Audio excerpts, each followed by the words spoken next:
पत्थर पूजने वाले पत्थर ही हो जाते हैं, उनके हृदय पत्थर हो जाते हैं। गाय के नाम पे लोगों को मार देंगे, इंसान को मार देंगे, इंसान से हाथ छू लें तो भैया ये पवित्र हो जाता है।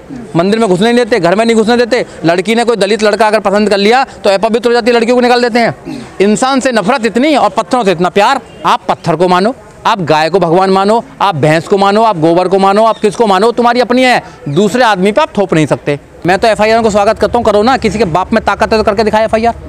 मैं बोल रहा हूँ सरकारों की बाप में ताकत है तो FIR करके दिखाए। मैं तैयार हूँ ना, करें ना। FIR करते ही नहीं हम पे तो। इसको समतल करो। अगर समतल नहीं करेंगे ना तो तुम लोगों से हिसाब लिया जाएगा एक एक बात का। हर बच्चा हिसाब लेगा तुमसे। धमकी दे रहे हो क्या? धमकी नहीं दे रहे, मैं इनको चेतावनी दे रहा हूँ। मैं इनको चेतावनी दे रहा हूँ, बता रहा हूँ। वो खाना नहीं खा रहे हैं, वो हराम का खाना खा रहे हैं। मंदिर में कौन सी मेहनत है जी? काय की मेहनत है मंदिर में?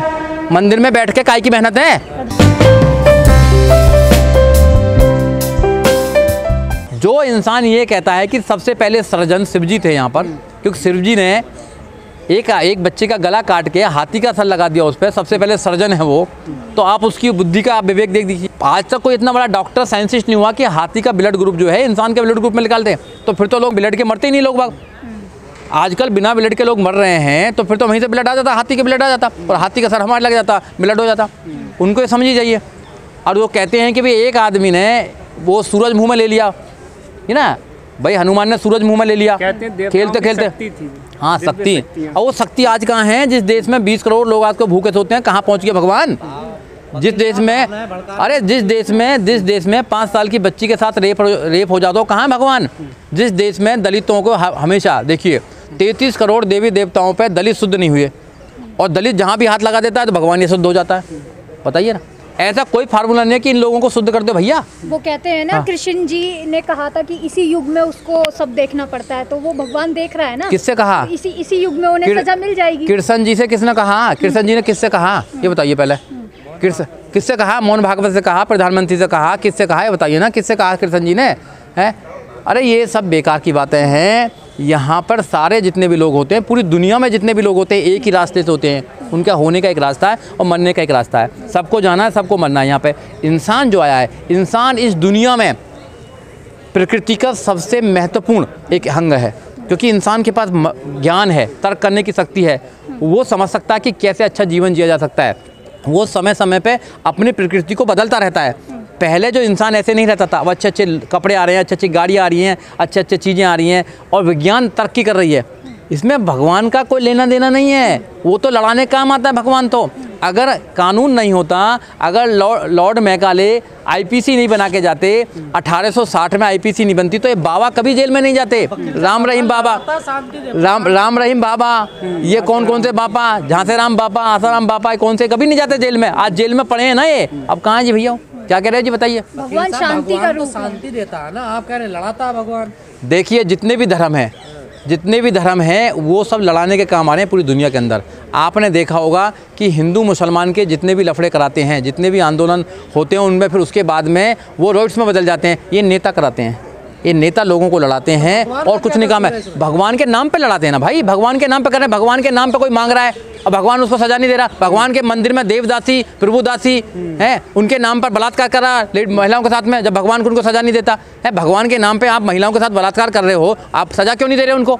एक आदमी बाहर बैठा हुआ तड़फ रहा है खाने के लिए, भगवान अंदर लेकर मौज ले रहा है, सोना ले रहा है, तो उसको दिखाई नहीं देता। तो मैं ऐसे भगवान को मानने को तैयार नहीं हूँ, और मैं लोगों से कहता हूँ नहीं मानो ऐसे लोगों को। आपके जीवन में कोई परिवर्तन नहीं है उनके लिए। क्या परिवर्तन है बताइए आपके जीवन में? एक महिला के साथ में भगवान के वहाँ मंदिर में बलात्कार कर रहे हैं बाबा, और भगवान कुछ नहीं कहता।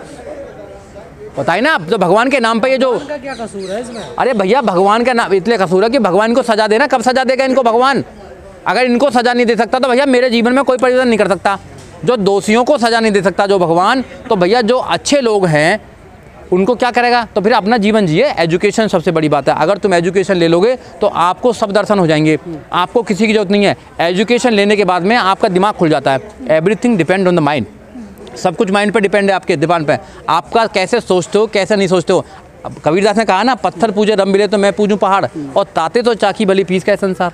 अगर पत्थर पूजने से भगवान मिल जाए तो फिर सबको पूछो ना।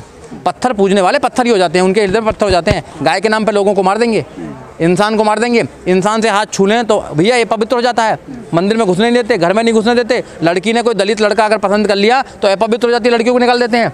इंसान से नफरत इतनी और पत्थरों से इतना प्यार। हिंदू देव देवताओं के बारे में ऐसा आप क्यों बोलते हैं? और भी तो धर्म देखिए, के बारे में धार्मिक भावनाएं भड़का रहे हैं। देखिए, मैं लॉ का स्टूडेंट हूँ, मैं एडवोकेट हूँ, मुझे पता है कि भावना कैसे भड़कती है, कैसे नहीं भड़कती।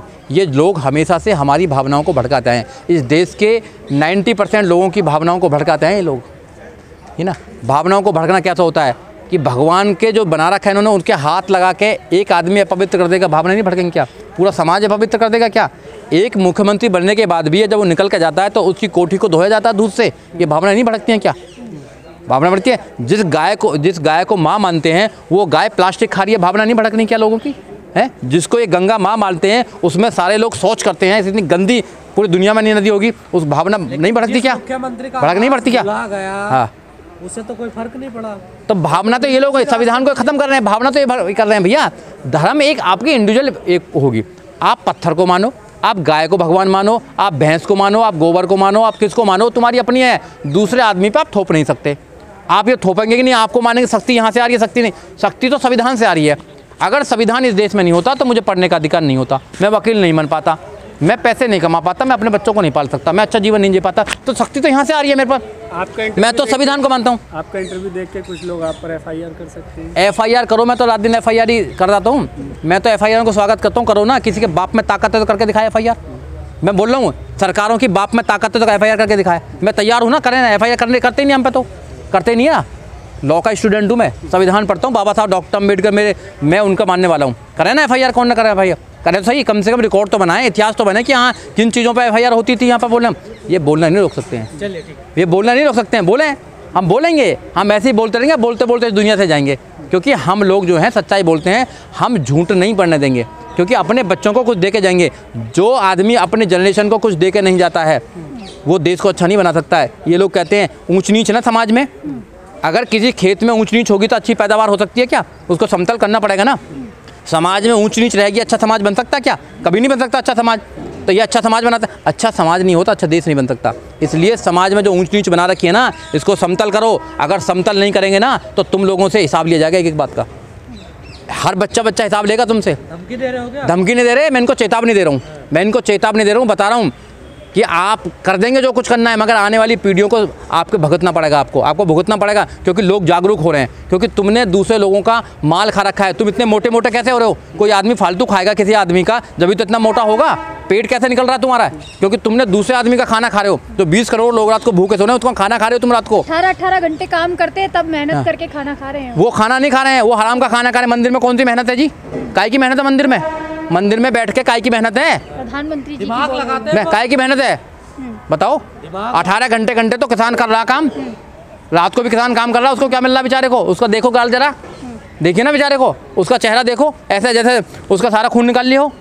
महिलाओं को देखो, बेचारी को देखो ना, महिलाओं को ज्ञान देते हैं। हाँ, तो आप जो अंदर बैठ के जो हराम का इस देश में खा रहे हैं, हम लोग तो सड़क बनाते, हम लोग संसद बनाते, हर बिल्डिंग की बुनियाद हम रखते, लिपाई पुताई सिनाई सब हम करते हैं। हमारे लोग सुबह सुबह सफाई करते देश की, सब कुछ तो देश का निर्माण हम कर रहे हैं। देश का निर्माण हम कर देते हैं, मजे वो ले रहे हैं। मॉल हम बनाते, खरीदारी वो करते हैं। मेट्रो ट्रेन हमने बना दी, जाते वो हैं। हवाई जहाज फिर उनको है। हाँ, यही क्वेश्चन है आपका बढ़िया। जिता क्यों नहीं है? ये मेरे हाथ में होता तो मैं तो बटन बढ़िया वाला दबाता।